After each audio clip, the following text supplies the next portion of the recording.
bagong family horror movie ang magpapakilabot sa inyo mga ka-RSP. Sundan natin ang storya ng isang pamilya at ang kanilang nakakatakot na karanasan sa isang bahay. And to tell us about this movie, makakasama natin ang isa sa mga cast ng horror movie na Nanay Tatay. Please welcome Elia Ilano. Good morning! Welcome sa Rise and Shine Pilipinas.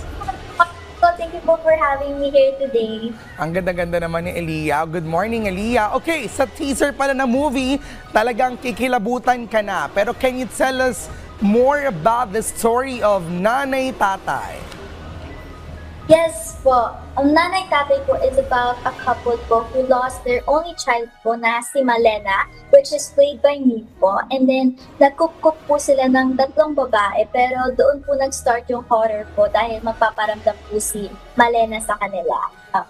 Elia, anong pakiramdam na bahagi ka nitong isang horror film? Is this your first time na gumanap sa ganitong pelikula?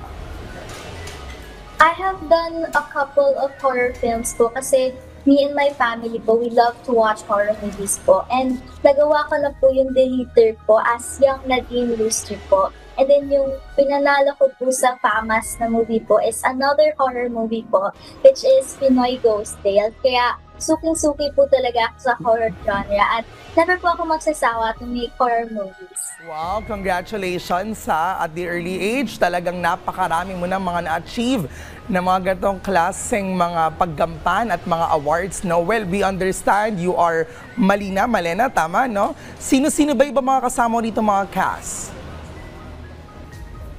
Dito po sa Nanay Tatay, ako po si Malena po, yung kaisa-isang anak po ni Nanay Tatay. At gym role ko po yung Malena na role kasi there's more than what you see po sa character ko. Siya po si Malenas ay isang mabait na bata.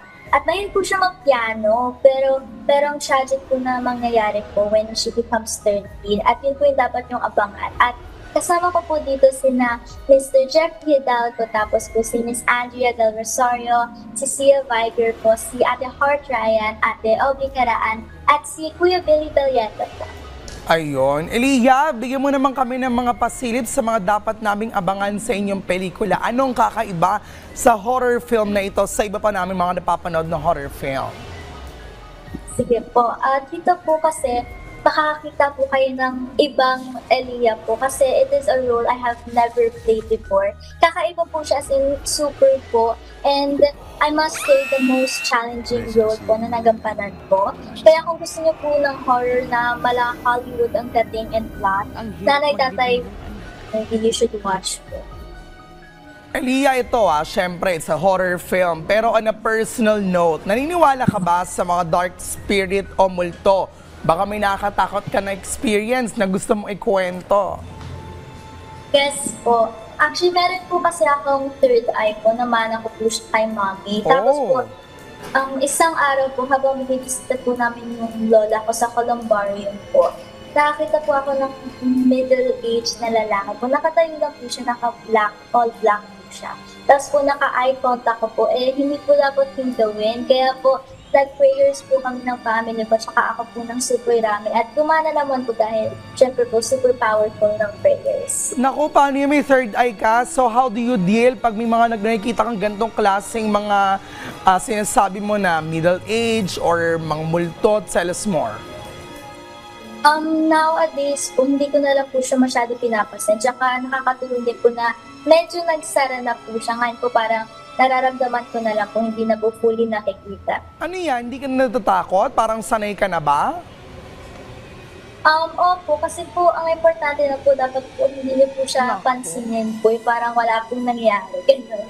Ayun. Pero ako mas natatakot ako pag merong may darating na tatawagin ka Mars. Sabi niya, bakit pautang? Nako. Pero sana wag mo na ma-experience na mas nakatakot yon. Anyway, Elia, imbitahan mo na ating mga ka-RSP na panoorin ng Nanay Tatay.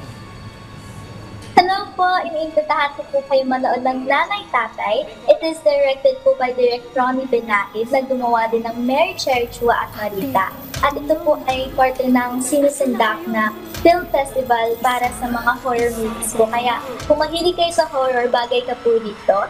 At magsisimula po ito sa October 13, which is bukas na po. At tuwing Halloween na po ang sinisindak. At very affordable po ang prices dahil 150 pesos na po per one movie.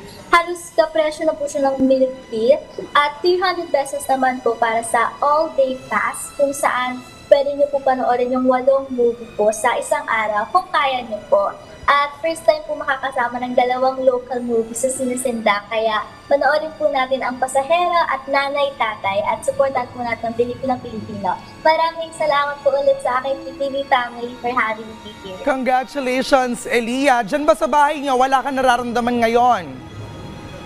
Mababait naman po sila dito. Mababait naman. Sana dito, sa studio, pag andito ka, mababait naman nandito, no?